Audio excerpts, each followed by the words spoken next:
Really been prepared to do any talks. I sort of started following a trail of synchronicity, and it kind of led me right around the world. And even if it's really interesting actually, because the perspective that I've got now is a completely different perspective, and the talk that I would give to you now would be a completely different talk to what I may have given you perhaps in July before I left.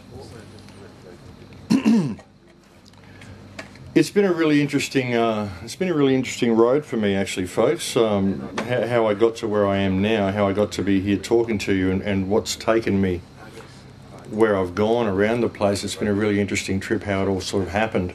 It just kind of manifested. I had a download actually in 2008, and I started to understand that we shape reality ourselves. We always talk about this, we talk about how it happens, but it's a different thing to experience it. I had this download, and I suddenly realised that if I changed my emotional state, I could change reality by changing my emotional state. And what I was doing, I was trying to get the word out to people about the state of the world. I mean, we're in some pretty serious trouble, and I had this download. It was almost, I don't know what it was. It was like a meditation. I was in a state of meditation, but it wasn't like a meditative event. It was just like a massive download, like I connected to everything. And I suddenly realised the power of my emotions. So what I did was I put myself in the emotional state where I was a radio host. And I was getting this information out to the world. I was making enough to get by, and I was reaching thousands and thousands of people. And I'd get up and I'd put myself in that emotional state every morning for about 2 or 3 weeks. And I'd recently made a few YouTube clips, and I'd put some stuff out there in the world. I'd recently discovered YouTube, and suddenly I got all these offers to become a radio host. And suddenly I was getting this message out to the world. It all kind of manifested. And since then I've just been following synchronicity all the way down the line. And the thing is that we all know we can do this, but we don't know it in another way because we only know what we're taught to know. That's the nature of our society at the moment, is that the people within our society, generally speaking, only know what they're taught to know. They're given a particular version of reality that they're given in a book, in an education system, and this defines who they are. And they're defined by the written word. They define themselves by the written word because they think in language. Because this is what our education system is designed to do. It's trained us all to always think in language.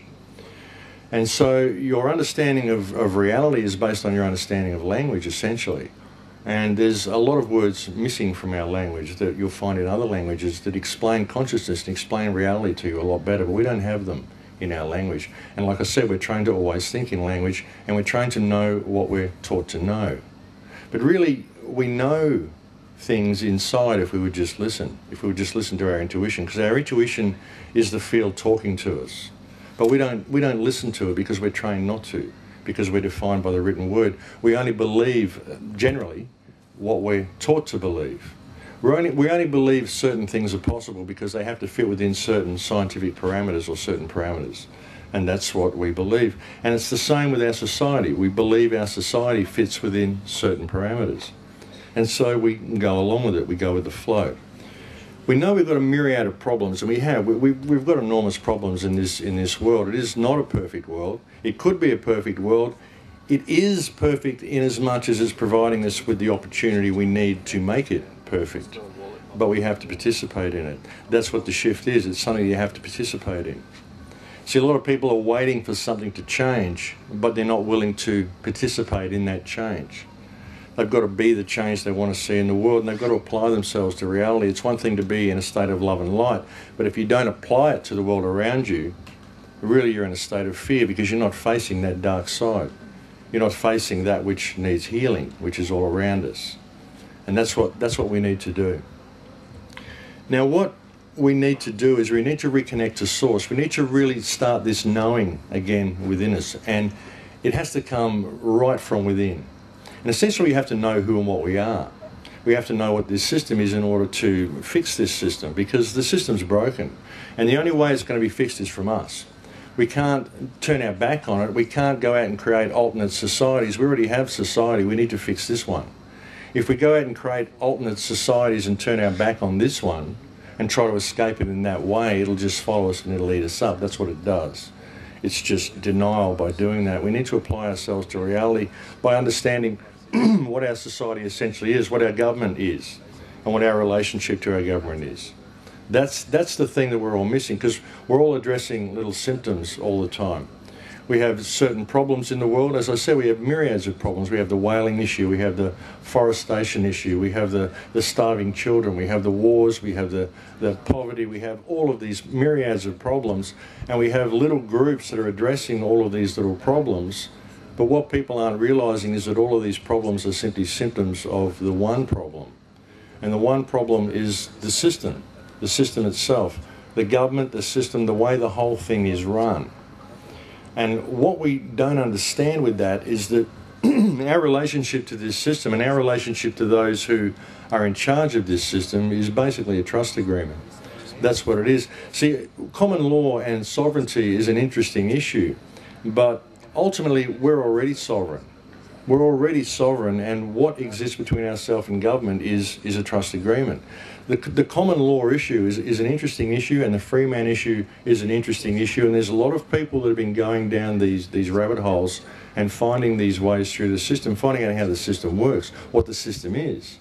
It's essentially a corporate system, and there's certain rules and parameters that we've been trained to operate within without knowing we do it. And this is all very interesting, but again, there's a higher harmonic, and the harmonic is trust. Every relationship that you have is essentially based in trust.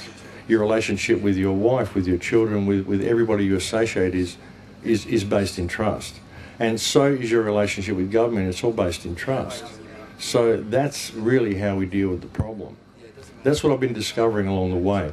Now, what I've been led to all sorts of incredible places in this journey that I've been on. And as I said, the perspective that I've got now is completely different to the perspective that I would have had were I talking to you back in July. I left here back in July the 30th for 2 weeks. I was offered a ceremony in Peru, and I went to do it. That itself is another story of amazing synchronicity, the fact that I went and did that. But because I did that, I was then taken on this journey around the world, and I was shown all of these things that I would not otherwise have seen. I went to some extraordinary places. I went through Europe. I ended up speaking at the Global Hemp Congress, the World Hemp Congress, the first one, speaking to politicians. There I am up there with my laptop that has Question Authority written on it, and I'm speaking to the politicians in Slovenia at the Hemp Congress, and that was very interesting. I delivered a scathing speech to them. I didn't know I was going there when I left Australia. It just kind of happened. It just sort of morphed into it. I ended up in England in the belly of the beast, and then I ended up in Gaza.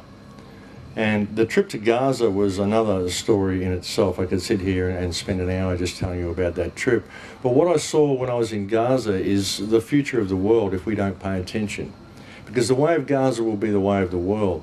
Because in Gaza, what you find is a dispossessed people. A people with no future, a people that have been forgotten.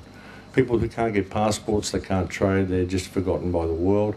And they're used as cannon fodder to enrage the Arab world in an attempt to create World War III. That's basically what's going on in Gaza.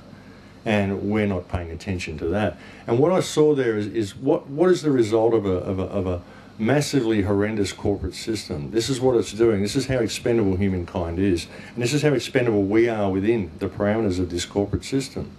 And so we need to pay attention to what's going on. Excuse me.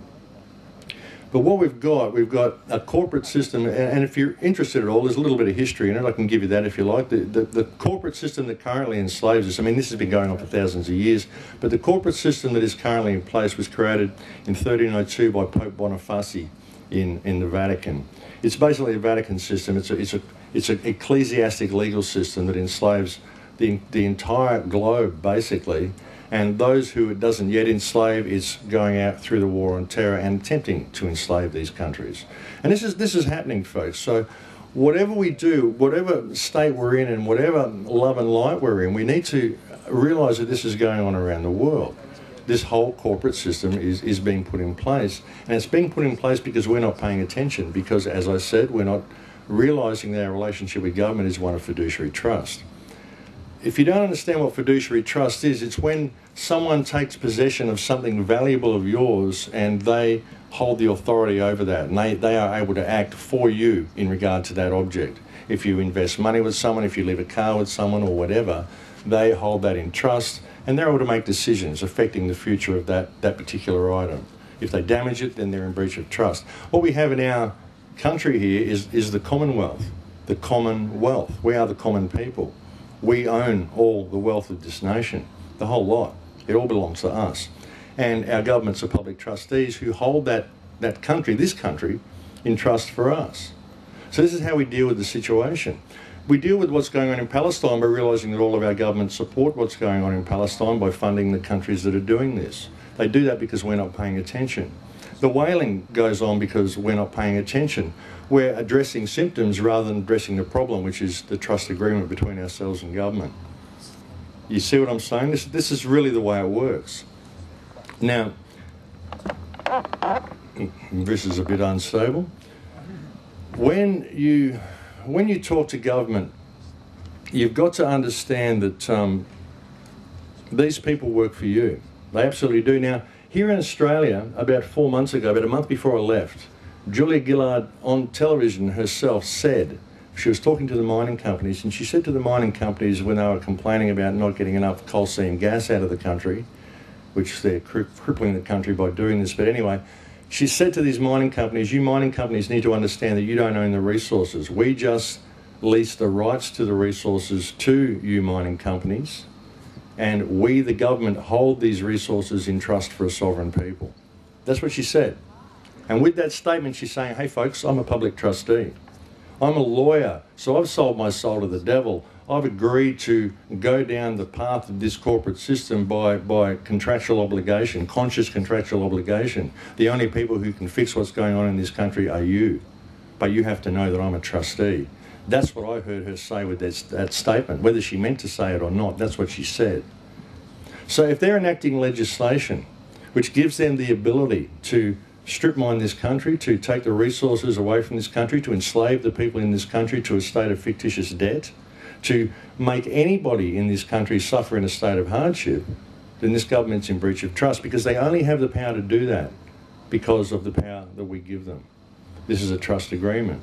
So if they're going to say that I'm answerable to any legislation, I can say, well, that's interesting, but first let's look at where you get the power to inflict that legislation upon me. You only get that power through me, through the fiduciary trust agreement that is the basis of my entire relationship with you people. So before we even look at the legislation you've claimed that I'm breaking, let's look at this trust agreement, because I'm calling you on breach of trust, and I require you to show cause why you shouldn't be taken to an international tribunal and held in breach of trust. Because that's what this relationship between you and I is. But we need a groundswell of people. You try doing this on your own, you're going to get in a lot of trouble. But if the people of this nation suddenly realise what their relationship with government is, we can change things in 3 seconds. That's the way to do it. You can't do it from within the legal parameters. It's no good really going down the free man rabbit hole and sending back your birth certificate and doing all of these things, because if they're telling you you have to operate within these parameters in order to establish your freedom, how free do you think you are? How free do you think you are? But what we're being offered here, folks, at this time, and I believe that's a lot of what this shift is an opportunity for freedom. We've never really been free. In the whole human experience, we've never been free. We've had freedom of choice, and we've mistaken this as freedom, but it's not freedom. And at the moment, we have a real opportunity for freedom, but freedom really scares a lot of people, because real freedom is self-responsibility. Being 100% responsible for your actions, 100% responsible for everything you say and do. Living your life in a state of service to creation, doing the right thing, honouring the people around you, seeing the people around you as valid. So that's where it all breaks down. That's why we have to really reevaluate what we are, really look to within our hearts and see how applying our heart space, putting ourselves in the correct vibration and applying our heart space to the world around us can change things. But because we've got to see the beauty in other people, we've got to see the validity in other people. We tend to live our lives in a state of competition. Whether we realise we do it or not, we live our lives in a state of competition. We're always competing with each other on a certain level. We just always seem to do it because we're trained to do this. But I live my life, I have a saying that I use, that I finish at the end of every radio show that I do. It's in Lakesh, a Mayan saying that says, I am another yourself. This is the way I treat people. This is the way I try to treat every single person that I come in contact with. And I believe that once you find this spark in yourself, this beauty in yourself, this perfection in yourself, and you really see that, then you can see it in others and the barriers break down. And it isn't until we do that that the world's going to change, because